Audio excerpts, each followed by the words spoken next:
আমাদের দাবি একটাই, দশম গ্রেড। আমরা দীর্ঘদিন ধরে অবহেলিত, আমাদেরই এক অংশ দশম গ্রেডে বেতন পায়। একই সিলেবাসে, একই কারিকুলামে, একই শিক্ষাগত যোগ্যতা নিয়ে তারা দশম গ্রেডে বেতন পায়, কিন্তু আমরা বৈষম্যের শিকার।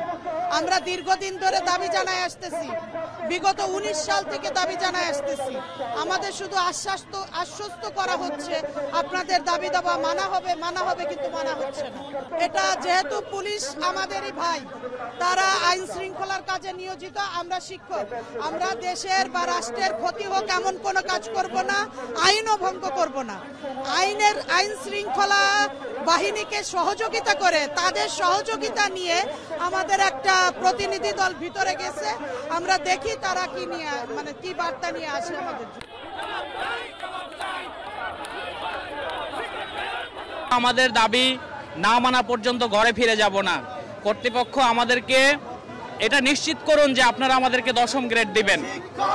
আমাদের হয়ে অনেক গুণীজন কথা বলেছেন, আমরা আপনাদেরকে গড়েছি, অথচ আপনারা আমাদেরকে বঞ্চিত করতেছেন। আপনারা চাচ্ছেন প্রথম শ্রেণীর নাগরিক, কিন্তু শিক্ষককে করে রেখেছেন তৃতীয় শ্রেণীর নাগরিক।